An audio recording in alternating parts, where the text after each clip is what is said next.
కార్తవీర్యార్జునుడి గురించి తెలుసుకుందాం. జీవితంలో పాపపుణ్యాలు, కష్టసుఖాలు, స్వయంకృతాపరాని చాటి చెప్పే నిరుపమాన దైవసమం కార్తవీర్యార్జున జీవితం. ఈనాటికి చాలామంది పోయిన వస్తువులు దొరికేందుకు, ఇల్లు వదిలి వెళ్ళిన వ్యక్తులు హాయిగా తిరిగి వచ్చేందుకు, తిరిగి రాదు అనుకున్న సొమ్ము చేతికొచ్చేందుకు ఓ మంత్రం జపిస్తుంటారని ప్రతీతి. అదే కార్తవీర్యార్జున మంత్రం. కార్తవీర్యార్జునో నామ రాజబాహు సహస్రవాన్ తస్య స్మరణ్ మాత్రేన గతం నష్టంచ లభ్యతే. ఈ మంత్రాన్ని భక్తితో రోజుకు కనీసం 28 సార్లు జరిపిస్తే తిరిగి రాదనుకున్న సొమ్ము, వ్యక్తులు వస్తారని గట్టి నమ్మకం. అంతేకాదు, అమ్మాయికి మంచి వరుడు, అబ్బాయికి మంచి వధువు లభించడానికి, శ్రమ, కాలం, ధనం వ్యర్థం కాకుండా ఉండడానికి, రావలసిన డబ్బు రావడానికి సుమంతో శ్రీ కార్తవీర్యార్జునాయ నమః అనే మంత్రాన్ని 108 సార్లు చదివేవారు ఉన్నారు. కార్తవీర్యార్జునుడి గురించి భారత భాగవతాది గ్రంథాలు, పురాణాల్లో ఏమి చెప్పాయో తెలుసుకుందాం. పూర్వము హయ వంశంలోని రాజులు బలవంతులుగా, భగవద్పరులుగా కీర్తినందుకున్నారు. శతజిత్తు మహారాజుకు మహాహయుడు, వేణుహయుడు, హైహాయుడు అనే 3 కుమారులు కలిగారు. వారిలో హైహయుడికి ధర్ముడు జన్మించాడు. ధర్ముడికి నేత్రుడు, నేత్రుడికి కుంతి అనే కుమారులు జన్మించారు. కుంతికి సోహంజికి మహిష్మంతుడు జన్మించారు. మహిష్మంతుడికి భద్రసేనుడు పుట్టాడు. భద్రసేనుడికి దుర్మదుడు, ధనకుడు జన్మించారు. వారిలో ధనకుడికి కృతవీర్యుడు, కృతజ్ఞ, కృతవర్మ, కృతౌజుడు అనే 4 కుమారులు కలిగారు. వీరిలో కృతవీర్యుడు కుమారుడి పేరు అర్జునుడు. ఆయనే కార్తవీర్యార్జునుడు అని పేరున ప్రసిద్ధికెక్కాడు. సప్త ద్వీప చక్రవర్తిగా ఉండేవాడు.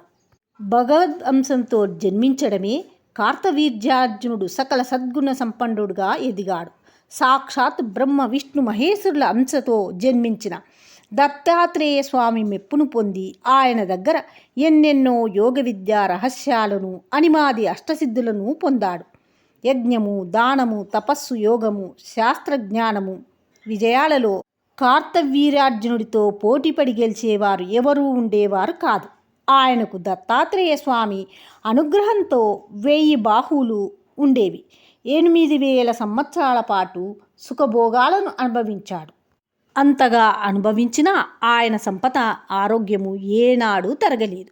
ఈ విషయాన్ని పోతన తన భాగవతంలో 9వ స్కందం 703వ పద్యంలో వివరించాడు. ఈ సీస పద్యంలో కార్తవీర్యార్జునుడి ఘనతనంతటిని నిక్షిప్తంగా చేశాడు భక్తకవి పోతన.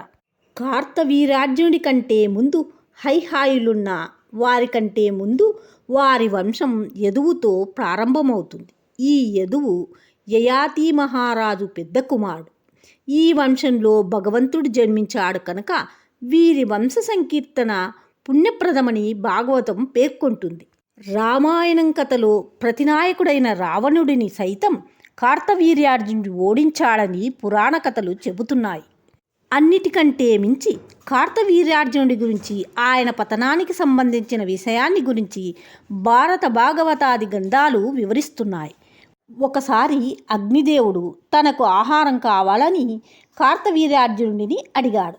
అప్పుడు ఆయన ఏమాత్రం ఆలోచించకుండా గిరినగర అరణ్యాన్ని దహించి తినేయమన్నాడు. అయితే ఆ అరణ్యంలో మైత్రావరుని ఆశ్రమం ఉంది. ఆ ఆశ్రమాన్ని కూడా అగ్ని దహించి వేసింది.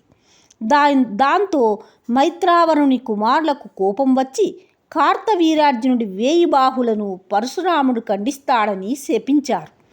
ఆ శాపం వల్లే ఆయన అంతమయ్యాడు. అలా అంతం కావడానికి ఆయనలోని లోభగుణం కూడా కారణమైంది.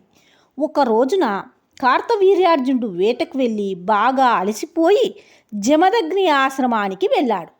ఆ మహర్షి కార్తవీర్యార్జునుని ఎంతగానో ఆదరించి అతిథి పూజలు చేసి ఆయనకు, ఆయన వెంట వచ్చిన వారందరికీ క్షణంలో పంచభక్ష పరమాన్నాలతో భోజనం పెట్టాడు. కార్తవీర్యార్జునుడికి ఆశ్చర్యం వేసింది. అలా ఎలా సాధ్యం అని అడిగాడు. దానికి ఆయన సమాధానం చెబుతూ తన దగ్గర కామధేనువు సంతతిలోని ధేనువు ఉందని, ఆ ధేనువు వల్లనే అదంతా సాధ్యమవుతుందని చెప్పాడు. కార్తవీర్యార్జునుడు అది విని లోభంతో ఆ గోవును తనకిమ్మని అడిగాడు. కానీ జమదగ్ని నిరాకరించాడు. కార్తవీర్యార్జునుడు బలవంతంగా ఆ గోవుని తన వెంట తీసుకువెళ్ళాడు. అలా జరిగిన కొద్దిసేపటికి జమదగ్ని కుమారుడైన పరశురాముడు వచ్చి విషయం తెలుసుకుని వెంటనే కార్తవీర్యార్జునుడి రాజధాని మహిస్మతికి వెళ్ళి కార్తవీర్యార్జునుడితో యుద్ధం చేసి అతనిని సంహరించాడు. ఇలా జరిగిన కార్తవీర్యార్జునుడి జీవితం ఎవరైనా సరే జీవితంలో ఏమి చేస్తే హాయిగా ఉంటారు, ఏం చేస్తే నాశనం అవుతారు అన్న సందేశాన్ని తెలియజేస్తుంది. ఎంత శాస్త్ర ప్రజ్ఞానం ఉన్నా పరాక్రమవంతుడైన ఆలోచించి నిర్ణయం తీసుకోవాలి. ఇదండి కథ.